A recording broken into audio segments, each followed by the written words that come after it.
नमस्कार मित्रों, M S Excel सीखने के लेसन 1 में मैं आप सभी का हार्दिक स्वागत करता हूं। हम बात करते हैं कि एम एस एक्सेल सबसे पहले कंप्यूटर में आप ओपन कैसे करेंगे। तो एम एस एक्सेल को जो ओपन करने का तरीका है वो आप दो तरीके से ओपन कर सकते हैं। देखिए, आप सबसे पहले अगर डेस्कटॉप स्क्रीन पर हैं तो आपके सामने यहाँ पर एक स्टार्ट मेनू ऑप्शन दिख रहा होगा। यहाँ पे आपको क्लिक करना है। उसके बाद आपको यहाँ ऑल प्रोग्राम पर क्लिक करना है। ऑल प्रोग्राम के बाद में आपको यहाँ पर एम से देखना है, यानी कि माइक्रोसॉफ्ट। ठीक है, एम आपको कहीं पर दिख रहा है, जैसे माइक्रोसॉफ्ट यहाँ पर मिल गया है, इसके ऊपर क्लिक करना है। उसके बाद यहाँ पर माइक्रोसॉफ्ट ऑफिस के जितने भी सॉफ्टवेयर हैं वो सारे आपको यहाँ पर दिख जाएंगे, जैसे कि एम एस वर्ड है ना, एक्सेस है, और ये सेकेंड नंबर पर ही हमको एक्सेल मिल गया है। तो माइक्रोसॉफ्ट ऑफिस एक्सेल 2007 पे आप यहाँ क्लिक कर देंगे तो आपके सामने एम एस एक्सेल खुल जाएगा। एक तरीका तो ये हो गया। दूसरा, जैसे आप इस फोल्डर में एम एस एक्सेल की कोई फाइल खोलना चाहते हैं तो उसके लिए आपको ब्लैंक जगह पे राइट क्लिक करना है। उसके बाद नीचे से आप दूसरे नंबर पर देखेंगे न्यू का ऑप्शन दिखाई दे रहा है। न्यू पे जाने के बाद आप साइड में कर्सर ले जाएंगे तो नीचे से तीसरे नंबर पर आपको माइक्रोसॉफ्ट ऑफिस एक्सेल वर्कशीट दिखाई दे रही है। इसके ऊपर आप क्लिक कर दीजिए तो आपके एम एस ऑफिस की जो एक्सेल की जो फाइल है वो बन चुकी है। अब यहाँ पर आपको वो नाम देने के लिए बोल रहा है, तो आपको फाइल का यहाँ पर नाम देना है। चलिए मैं इसका नाम दे देता हूँ। मैंने लिख दिया है एम एस एक्सेल। ठीक है, उसके बाद आपको कीबोर्ड से इंटर प्रेस करना है ताकि वो फाइल का नाम सेव कर लेगा। उसके बाद में यदि आप डबल इंटर प्रेस करते हैं तो आपकी फाइल एम एस एक्सेल की जो फाइल है वो ओपन हो जाएगी। ठीक है दोस्तों, उसके बाद हम बात करते हैं, आज के अध्याय में हम ये बात करेंगे कि एम एस एक्सेल जो है वो क्या काम करता है और हम उसका उपयोग कैसे ले सकते हैं, और जो एम एस एक्सेल के जो स्क्रीन का जो डेटा है उसके बारे में हम पूरी जानकारी इस बेसिक वीडियो में प्राप्त करेंगे, ताकि हम जो नेम वगैरह उपयोग करेंगे वो बाद में परेशानी ना आए। इसलिए हम पहले अध्याय में ये देखेंगे कि इसके नेम जो है वो क्या क्या है, आप उसके बारे में परिचित हो जाएंगे।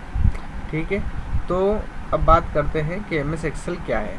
देखिए दोस्तों, एम एस एक्सेल जो है वो एक ऑफिस सॉफ्टवेयर है। ऑफिस सॉफ्टवेयर है, इसका मतलब है ये ज़्यादातर ऑफिस में उपयोग होता है। देखिए, ऑफिस में क्या क्या काम होता है। देखिए, आप किसी की ऑफिस में जाएंगे तो आपको पता चलेगा कि वहाँ टेबल से रिलेटेड वर्क होता है। टेबल किस टाइप की, जैसे आपको कोई डेटा दे देगा कि आप स्टूडेंट का डेटा बनाओ, कि 100 स्टूडेंट का डेटा बनाना है, उनके फादर का नाम लिखना है, नेम लिखना है, सारा उनका जो मार्कशीट वगैरह वो सारी चीज़ें आपको करना है। मान लो आपको स्कूल का काम दे दिया है, पूरा आपका स्कूल का स्टूडेंट वगैरह का सभी का काम मिल जाएगा कि आप इसमें एक एक्सेल फाइल मैनेज कीजिए जिसमें बच्चों के मार्कशीट वगैरह के नंबर या उनके आधार नंबर, मोबाइल नंबर, उनका पूरा डेटा आप इसमें रख सकते हैं। उसके बाद कौन उपयोग करता है इसको, दूसरे नंबर पे आप उपयोग कर सकते हैं इसको अकाउंट्स के लिए। जैसे आपको कुछ कैलकुलेशन से संबंधित टेबल में कुछ वर्क होता है तो वहाँ आपका ये वर्क कर जाता है। तीसरा, यदि आपको कोई बिल वगैरह बनाना है, इस प्रकार के जितने भी ऑफिस से रिलेटेड या कैलकुलेशन से रिलेटेड जो भी वर्क होता है वो एम एस एक्सेल में होता है। अब आपको ये समझ में आ गया है कि एम एस एक्सेल का उपयोग हम कहाँ पे करते हैं। तो अब हम बात करते हैं कि एम एस एक्सेल जो फाइल ओपन होती है तो इसमें जो जो चीज़ें दिखाई दे रही है, पहले ये जो जितना टफ दिख रहा है उसको हम बिल्कुल सरल कर देते हैं कि ये चीज़ क्या है और कैसे आगे काम आएगी। तो सबसे पहले आप इसके लेफ्ट कॉर्नर पे आपको जहाँ पर माउस का कर्सर दिखाई दे रहा है वहाँ पे आप देखेंगे तो एक आइकॉन दिखाई दे रहा है एम एस ऑफिस का।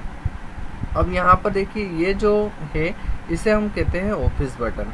आप यहाँ पे क्लिक करेंगे तो इसमें फिर नए नए ऑप्शंस खुलेंगे। तो हम अभी बात कर रहे हैं कि जो हम ऑप्शन देख रहे हैं उनके हम केवल नाम देख सकें। ठीक है, नाम जो है बार बार उपयोग होंगे, तो ये आप पहले अध्याय में अच्छे से सीख जाइए ताकि आपको बाद में परेशानी ना आए। तो पहला जो आइकॉन दिख रहा है इसे हम बोलेंगे ऑफिस बटन। उसके जस्ट पास में आपको दिखाई दे रहा है home, insert, page layout, formulas, data, review और व्यू। तो ये जो है ये आपका टैब बार है, इसको हम बोलते हैं टैब बार।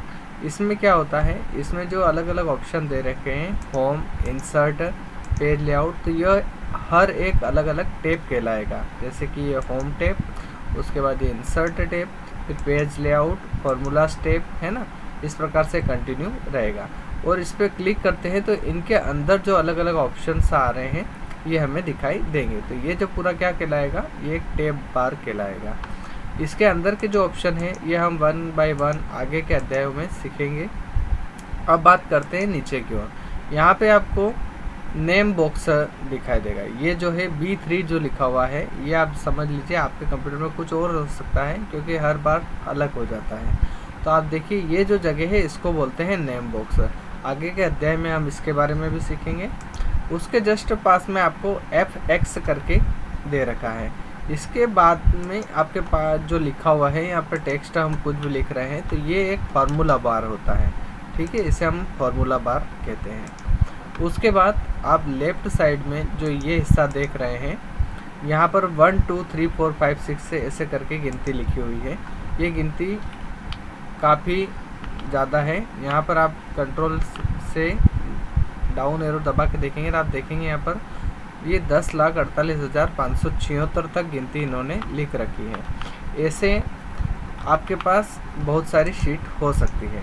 तो एक शीट में आपको इतनी गिनती दे रखी है। जितनी गिनती दे रखी है इसका मतलब है ये आपकी रो है। रो किसे कहते हैं, आप किसी भी गिनती पर एक बार आप क्लिक कर दीजिए नंबर पर। जैसे 1 2 3 में से आपने किसी भी 3 पे क्लिक कर दिया, तो 3 पे आपने क्लिक किया तो देखिए आप एक पूरा सिलेक्शन हो गया है। इसे बोलते हैं रो। तो ऐसे हर नंबर अपना आपका एक रो कहलाएगा। जैसे आप 10 पे क्लिक कर रहे हैं तो ये 10 नंबर की रो है, 11 पे क्लिक कर रहे हैं तो 11 नंबर की रो है। उसके बाद में आप ऊपर की ओर देखेंगे तो यहाँ पर ABCD लिखी हुई है। अब ये ABCD क्या है, ये हर एक कॉलम कहलाएगा। जैसे A पर आप क्लिक करेंगे तो A एक कॉलम है, B एक कॉलम है, C एक कॉलम है। ऐसे आपके पास में बहुत सारे कॉलम हैं जो कि XFD तक जा रहे हैं। अब ऐसे हमारी एक शीट बन के तैयार होती है। तो आप नीचे देखेंगे आपको शीट 1 दिखाई दे रहा है, तो ये एक हमारी एक शीट है। ऐसे हम बहुत सारी शीट क्रिएट कर सकते हैं। आप शीट 1 है, उसके पास में आप देखेंगे शीट 2, शीट 3 हो गया है। अब ऐसे अगर आपको और ज़्यादा ज़रूरत लगती है तो हम आगे इसको शीट को क्रिएट करना और डिलीट करना वगैरह आगे की जो चीज़ें हैं वो सारी सिखाएंगे। अभी आप जान लीजिए कि यहाँ से शीट 1, शीट 2 और शीट 3 सभी दे रखे हैं। उसके बाद में आपको यहाँ राइट साइड में आप देखेंगे जहाँ पर माउस का कर्सर दिखाई दे रहा है, यहाँ पर परसेंटेज लिखा हुआ है, जैसे 100%।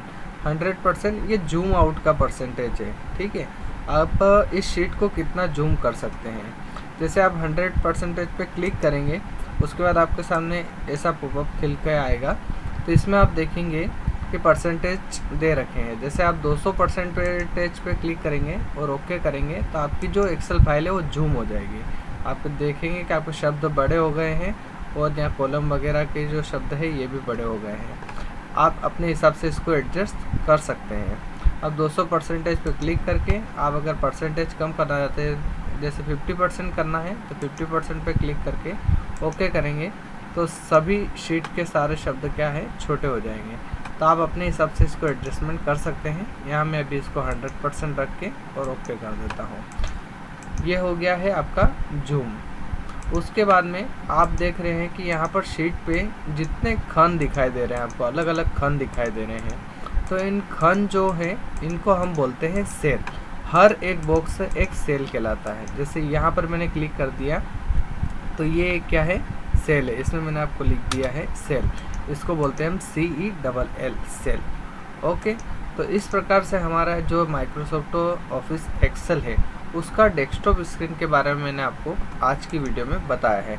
तो ये हमारी बेसिक वीडियो थी दोस्तों। इसमें हमने MS एक्सेल के जो मेन शब्द होते हैं उनके बारे में जाना है, ताकि आपको आगे जब मैं बताऊं तो इसके बारे में कोई तकलीफ ना है। ठीक है दोस्तों, तो यदि आप हमारे चैनल पर नए हैं तो चैनल को सब्सक्राइब कर लीजिए और बेल आइकन को प्रेस कर दीजिए, ताकि MS एक्सेल की जो नई वीडियो है वो हम आपके लिए लाते रहेंगे, तो आपके लिए बेनिफिशियल होगा। थैंक यू दोस्तों।